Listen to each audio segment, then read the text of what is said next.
voice many times. I wondered about you. That's great. Thank you very much. So, and, say your name again. Hugo Ricardo. Slowly. Hugo Ricardo. Hugo Ricardo. Yeah. Okay. And you speak a foreign language, also Australia, Yeah. English. Slowly. And then Hugo, welcome, by the way. And then Veronica Sansur. Kara Bracken, KSL 5. Kara, okay, and Stewart with KSL. KSL. Tommy, CBS. CBS. Count two? Yep. Yeah. Awesome. And Ryan Smith. Chris Arnold, Fox 13. Fox 13, I think I've seen you before. And Desert News? Yes, sir. Okay. We got two from you, huh? Aren't you Desert News too? Yeah, but he takes pictures. Oh, take pictures. Seen you take pictures. All right. Well, let me introduce myself. Most of you know me, but some don't. I'm Robert Sykes. I'm the attorney, one of the attorneys for Shawn Sims today, and I've got Christina Isom over here, one of my attorneys here who's helping me on the case. Okay. And we have here Marsha Quintana, the mother of Shawn Sims, and she'll be talking to you about his injuries and also answering questions if you have any. And we've got Christina Hart, a friend over here, the supporter of Marsha. There's some key facts here that this is a lengthy complaint, and most of you haven't had a chance to read it, I'm sure. But some of the key important facts are that Shawn Sims was a non-violent misdemeanor. Now, in the law, that makes a difference. Okay, you treat non-violent misdemeanors differently. Okay, than you do people that are violent or that have guns or that are beating up on people. The law says they're entitled to be treated differently. Now, he is walking on the side of the road, maybe jaywalking, very minor offense, probably an infraction. That's the lowest level of crime that you can have. An officer pulls up, he runs, okay? Now, during this time, you can see both of his hands. He has no weapon, okay? He utters no threat to anybody, okay? And then you have a violent takedown by four officers. And during that violent takedown, as we'll see here in a minute, you can see both hands. You can see both hands. His left hand is, when he goes down on the ground, he's on his left side, and his left hand is pinned. They're asking him to, and by the way, one officer has a knee on his neck. Okay, they're asking him to turn over on his stomach, but he can't do that because he's pinned. He has trouble breathing. And then he's tased on top of that. I think he was tased twice, I believe. So those are the key facts that you have here. Legal principles of importance. You judge force at the time that it's used. You can't justify excessive force by what you learn later about somebody. It's at the time it's used. We follow what we call the Graham factors in the law. You look at this to judge the appropriateness of force. You look at the seriousness of the offense. You know, was this an armed robbery at a 7-Eleven? You know, or was it a mere infraction walking on the side of the road? Okay. You assess whether there's an immediate risk of harm to the officers or to someone else, or to others, and you look at whether he's fleeing. Well, he did flee, very short, but that factor was over. It was finished at the time that this force was used. Okay, because he was now subdued. Another principle, that officers cannot create the need to use force. They cannot escalate the situation and create the need to use force. Okay, and that happened here. You can see it. They escalated the situation. You have also some significant injuries. You have broken ribs. You have hairline fractures in the face. You have severe facial injuries, and you see in the videos, the officers' videos, they're slamming his face into the cement like that, slamming it hard. Okay. He has fractures in both eye sockets. He's had numerous stitching in his face. His mom will tell you about that in just a minute. Okay. And he's got severe bruising. Now, there's also, we believe, some neurological issues at stake. And I'm going to have her explain that because she can do it better than I can. She talked to him this morning. And so our causes of action, okay, excessive force against all the officers. Right now, we know the name of only one of them so far. There's also a cause of action for failure to intervene. You remember the George Floyd case? Some of those officers were charged with failing to intervene to stop the officer that had his knee on the neck. That's also a civil rights violation. The Ogden Police Department's policies and practices, they talked in their press conference about 2 weeks ago that they were following policy and using distraction strikes. Okay? Well, just because it's in policy doesn't make it constitutional. It can still be excessive. And the number of strikes and the viciousness with which they occurred is, I think, astonishing here. I've seldom seen that. And they're punitive in nature. Now, punishment is reserved for the courts. Officers can't punish a suspect by beating him. Okay? They're not permitted to do that. They don't administer punishment, but it happened here. Now, this really, and I'm going to hand these out. I couldn't get this over to my computer, but this is from one of the body cameras. I'll hold this as still as I can. This is Shawn Sims as a result of excessive force. That's what his face looked like. That's what his face looked like.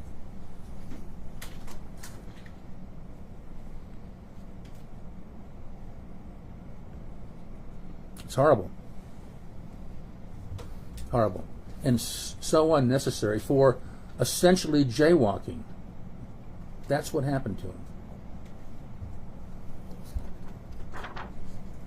Now this might be par for the course, and I'll show you. I don't know. I'm teasing. But it's not par for the course here. Okay? This is grossly excessive. Now, I have some of these. I'm going to put them on the edge of the desk here. You can take them with you. But I think that shows it very clearly. There you go. When you're ready. Now, does anyone have any questions for me or Christina as the attorneys before I turn the time over to my client? Any questions for us about the legalities of this or what we're looking for here? Yes. Has the lawsuit been officially filed at this point? Yes, it has been. And before you leave, there's a process in federal court. It's not instantaneous. We've got notice back who the judge is, but we don't have the copy. Oh, wait a minute. Yes, we do. Is that it? Yeah. Okay. We have now the copy that has the federal court number on it. Okay. You might actually have that. I don't think he doesn't. 13 doesn't have it yet. But I'll tell you what. On the way out, you can pick up one of these with the actual number on it. Okay. That process started this morning around 8:30, and now it's complete. So, okay. If there are no questions for me, I have one question. Please. What's next in the process now? okay. Good question. What we do now is we get the case served on the defendants. We don't know who they all are yet, so we said John Doe officers 1 through 3. That means that we don't know. We're going to find out. And by the way, there's another very disturbing thing that we found here. Now, I watched the press conference, and they showed two videos. There were 4 officers there that day, and they drive in separate cars generally, and there are dash cams in those cars. So there are potentially 8 camera reports of this that are evident. Okay, 8. We have seen 2.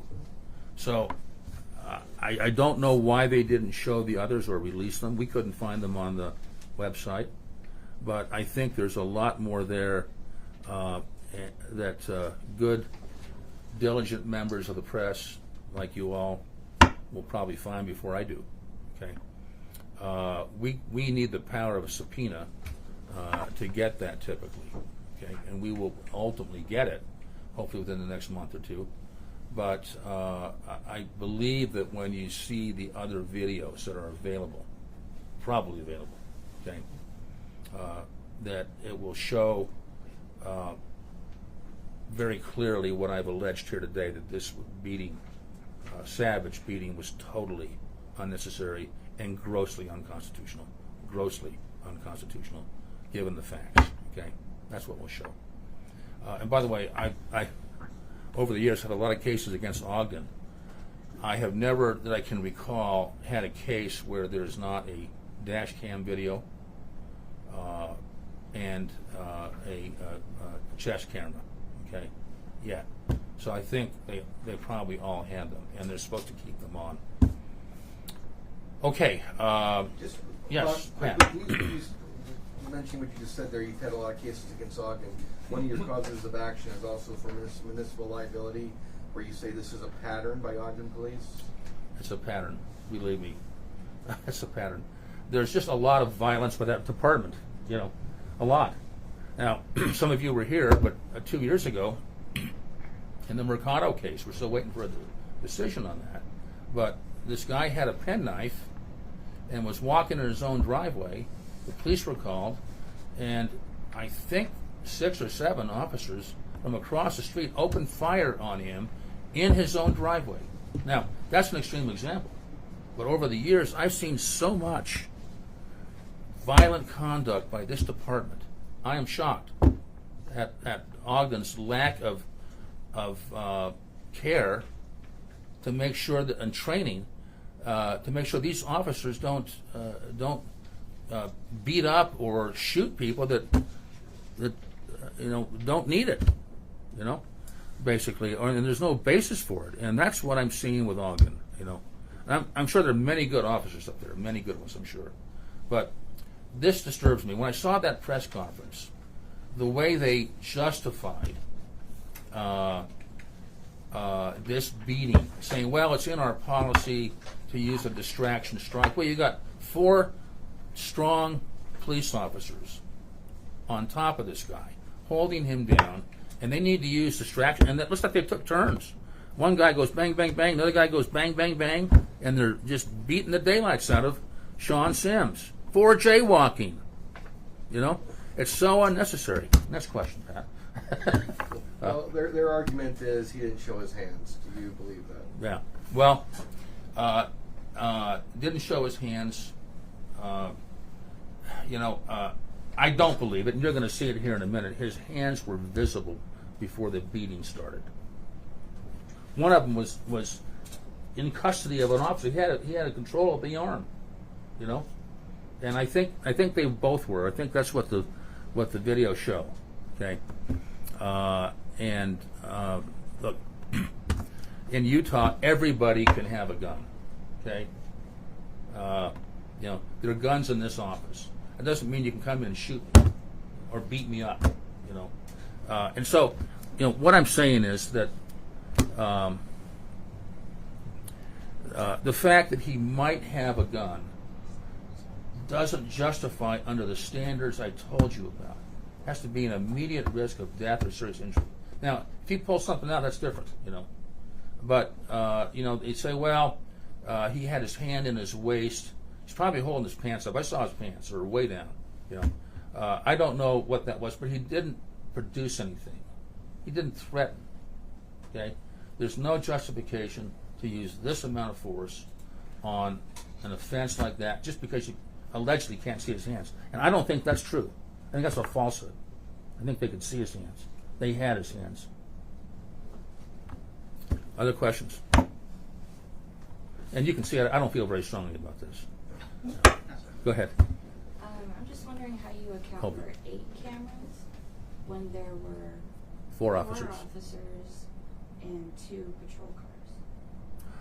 Well, generally, I have not seen situations generally where they patrol in pairs. I think they patrol singly. Okay. Now, I don't know that for sure, Colby. I don't know. I suspect that there were 4 cars and there were 4 officers. That's 4 times 2 is 8. Okay. We've seen at the press conference two videos. Okay. I think there are more. I think each officer had a body cam. Okay. And that's why I say 8. Other questions from me? Anybody? I think so. That's fine. Okay. Marsha Quintana called me just after this happened. And, she's very concerned about her son. This has been just about 2 weeks ago now. And the next day I went up to see him, and they wouldn't let me in. Said I needed an appointment. We called and asked, and I didn't think attorneys needed appointments necessarily, but they said I did. So I went back the next day with an appointment. They wouldn't even put me in a room. They put me in a plexiglass thing, which was open, and there was not a single other person there talking to anybody. So I don't know what's going on up there at the jail, but I finally did get to meet with him and saw the bruising. But I'd like to ask Marsha to introduce herself. Tell us a little bit about your son, and then tell us what you've learned most recently about his injuries. Would you please? Okay. My name is Marsha Quintana. I'm Shawn Sims' mother. Shawn is a non-violent person. He has a huge heart. Struggles with drug addiction. But he's a good man. He's not a violent person. Of course, Ogden City press conference made him look to be. He's not. He did not have a gun that day. He did not have any drugs or drug paraphernalia on him that day. He was just simply walking down the street, and then the incident took place. Originally, I struggled to get a visit with my son. I was unable to, for some technical difficulties at the jail, unable to see my son. And that was almost a week before I was able to see him. When I did see him, I was, for lack of better terms, I was floored at his face. And the swelling and the bruising, it was horrific. To see your child like that is very disturbing. He had a lot of swelling, a lot of bruising. Both orbital sockets were completely black. The whites of both eyes completely bloody red. All the vessels in his eyes have been broken. Across the bridge of his nose, black. The right side of his face, black and blue, bruised, swollen. And for a while he was blind in one eye. He couldn't see, right? Yes, Yeah. temporarily blind in one eye. He has regained some vision back in his eye. He has seen a facial reconstructive surgeon.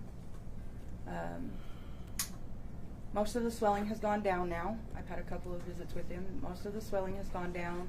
The bruising is subsiding. He's getting some normal color back in his face now. But he's developed some neurological issues since the swelling has gone down. He's got some numbness behind his right ear, across his shoulders, down both of his arms, and in the right cheek of his face, along the right cheek of his face. His eye will kind of bounce a little bit, or it will fall to the outside and then come back. And that has developed since the swelling has gone down as well.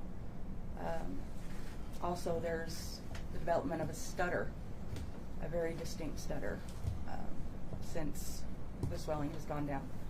So we're asking the jail to send him out for an MRI so we can find out neurologically what's going on with, if there's an injury, which I suspect there is some trauma to the brain.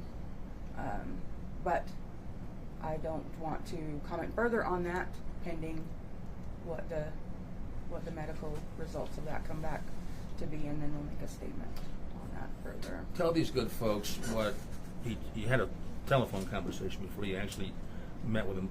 Tell them what he told you about why he didn't fight back. Tell them about that. My conversation with Shawn initially, the very first conversation with Shawn, he said, "Mom, you're going to be upset." He didn't say upset. He said, "You're going to be pissed." And I said, "Why?" He said, "They beat me." And I said, "Who beat you?" And he said, "The officers." He says, "Mom, there was a bunch of them and they beat me." He said, they got me bad. They held me down and they beat me. They tased me. They beat me." And he said, "I didn't fight them."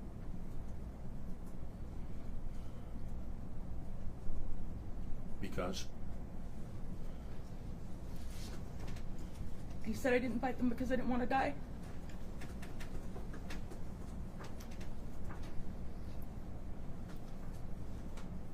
He said, "I was afraid they were going to kill me, Mom, and I didn't want to fight them because I didn't want to die." That was the initial phone call that I had with him, and of course, being Mom, I was extremely upset with that. And I hadn't seen, he told me about the video that was publicized by someone. One of the officers at the jail had brought the video to him, showed him the video, and he told me about the video. I didn't even know there was a video out there. When I got off work that night, I went home, I found the video, I watched it. And he was right, they beat him. Unnecessarily beat him. And he wasn't fighting them. He ran very briefly, very, very short period of time. He stopped. Both of his hands were shown. He did not have a gun. They knew he didn't have a gun. They knew he didn't have a gun. And Ogden City tried to justify that in a press conference. Defamation of his character. Shawn is not a violent person. He didn't have a gun. They knew he didn't have a gun. They took him down to the ground forcefully, and they beat him unnecessarily. He wasn't fighting them. He wasn't violent. He didn't threaten them. They just beat him. Because he was there. Because he was jaywalking. Intoxicated, maybe. There's still no justification for what he did, for what they did. No justification for what they did to him. And he may suffer permanent damages because of the force of these officers that I see no justification in at all. Let me, before you ask questions, let me show you the video here. Baby. Hands out of your pants. Go wrap up 3 and 4 albums long when you send us another.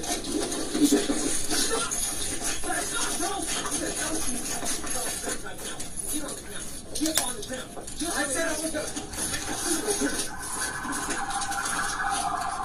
Both hands are out. Keep your hand. Keep your hand. Hand on my butt. Keep your hand, dude. Keep your hands on the punch of the dude. Keep your hands. Stop reaching. Stop reaching in your waist. Give us your hand. Give me your hand. Give me your hand. Stand your stomach. Stand your stomach. Stand your stomach.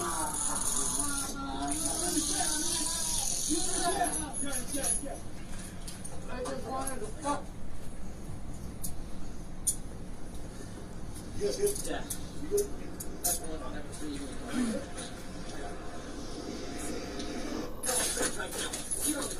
Get on the ground. I said I was going to.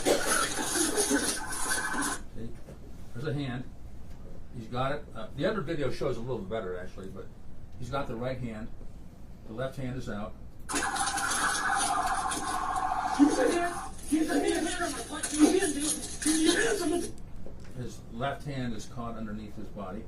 What you do? Give me your hands. Stop right now. Stop reaching. Stop reaching in your waist. Give us your hands. Give me your hands. Give me your hands. Stand your stomach. Stand your stomach. Stand your stomach. Now, you'll see here, by the way, there's a lot of blood there. Oops. Yeah, anyway,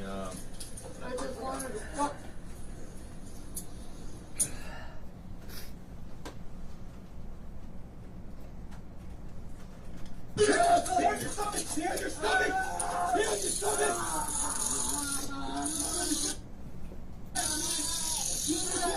there's blood right there, a lot of blood. And what the other video shows is they're not only pounding him, they're smashing his face into the cement. And I think that accounts for the widespread fractures around his face, the orbital fractures, nose, jaw. Jaw is dislocated and hairline fracture, right? Slightly dislocated. Yeah. Yeah. So, Can you talk about? hold on one second, Pat. Let me just I just wanted to fuck. You guys good? Yeah. You good?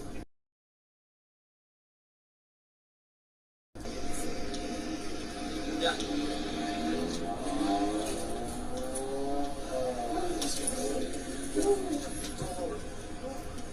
We just had medical for approximately 3-year-old male. Conscious breathing, water, last right here. Sit him down right here. 1750 questions. All right, dude. Sit down! Why are you reaching like you got a gun, dude? look at that face.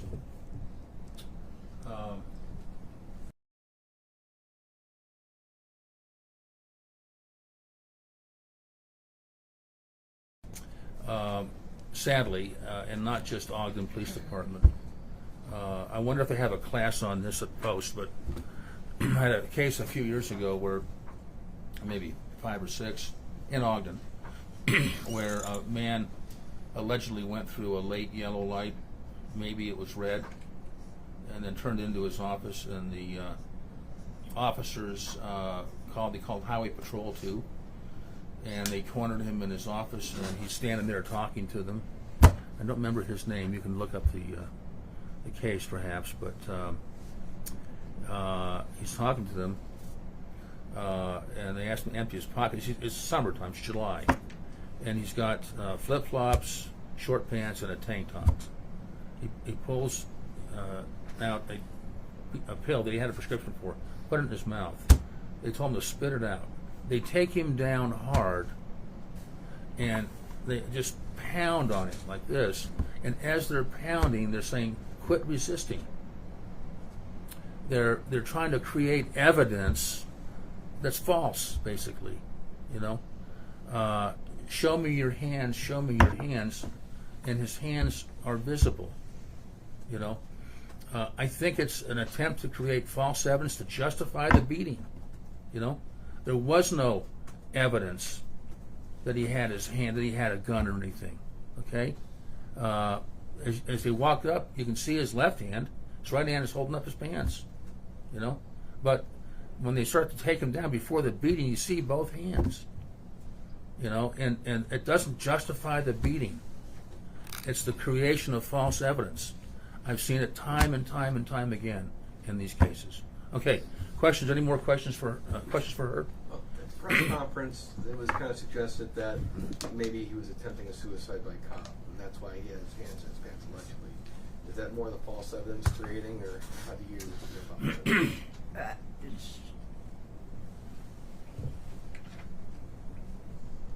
Shawn was not trying to create suicide by cop by any means whatsoever.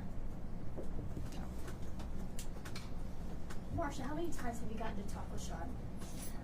I talk with Shawn now.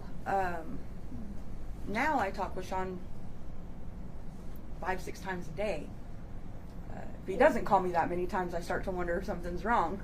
What all has he said?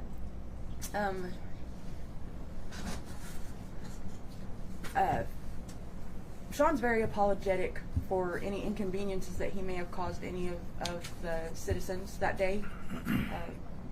Mostly he says, Mom, I'm sorry I blocked traffic. You know, he's considerate of other people in that matter.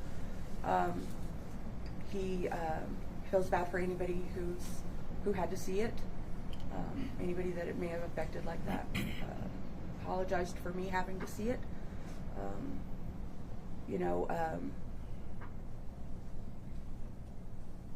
He's not angry. Of course, he's very upset that he was beaten like that for no reason, unnecessarily, you know. But he's been in better spirits, more concerned about his own health at this point, you know.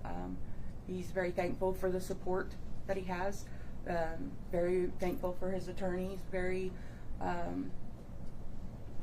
he's very confident in the experience that the attorneys have and that they'll do right by him, you know. I want to ask you on one call, we had heard a phone call between you and your son. Your son had mentioned that he admitted to faking a gun. Is that true? Did you want to speak on that? You know, I have my own theories about, I have my own opinions about that. If you listen to the transcript of that, there was no acknowledgement by myself. And you better believe that if I would have heard my son say that, there would have been acknowledgement. I did not acknowledge that because I did not hear my son say that. I don't have anything else that I can add to that. Like I said, if I would have heard my son say that, I definitely would have acknowledged it. There would have been a conversation between him and I about it. But if you read or listen to the transcript, there's no acknowledgement because I did not hear him say it. Even if it's true that Shawn said he had a gun, even if it's true, when they have his hands and there are 4 men on him, it doesn't justify the savage beating. Okay? It doesn't justify the savage beating. Now, what he said when he talked to his mom, I think it was the same day or the next day? It was less than 24 hours after 24 the hours, incident. yeah. He's been beaten to a pulp. He's probably got a significant concussion. I don't know. I can't hear that when I listen to it. But maybe other people can. I can't. What would that warrant if you're mentioning that kind of being Let's suppose he told the officers, I've got a gun. Okay? Then that justifies definitely a forceful takedown. Once they have his hands, it does not justify the beating. Okay? And that's what this case is all about. Okay? Just to be clear, the police are saying he allegedly you said, Mom, I did the finger in the gun thing. Did you hear that or not? I did not. 30 years ago or so, there was a significant police chase in L.A. by a guy named Rodney King. You probably remember that, maybe 35 years ago. And he leads them through populated areas going way over the speed limit, putting all kinds of people at risk. Highly irresponsible, dangerous. Okay, he either crashes the car or runs out of gas. I don't remember which, but he abandons the car, runs out into a field. Officers chase him out there and then beat him unmercifully. Beat him with a billy club. Gave him a brain injury. Okay. That illustrates the principle in excessive force cases that you evaluate force when it's used. okay? Not by what someone did before. I mean, if they had done a pit maneuver on him and he crashed and became a quadriplegic, that actually happened in a very famous case, went to the U.S. Supreme Court, Scott v. Harris. That force would have been justified. But when it's over, when you've got a guy and they're on him, they're not justified in beating him mercilessly, savagely. That is not justified force, okay, at that point. You know, even if he had a gun. Okay? And by the way, it's easy to say that he was, there is a brief second or two here where he's got, I think, his right hand in his waist, but that's just very brief. He doesn't pull anything out, and then you see both hands, and the other video shows it too. Then the beating begins. That's not justified. That's Rodney King all over again. It's unconstitutional. That's why this lawsuit has been filed. That's why. Okay. Other questions for Marsha? Marsha, this has been filed now. I mean, what do you want to see happen going forward? I want to see the parties involved in the beating of my son held accountable for their actions. Can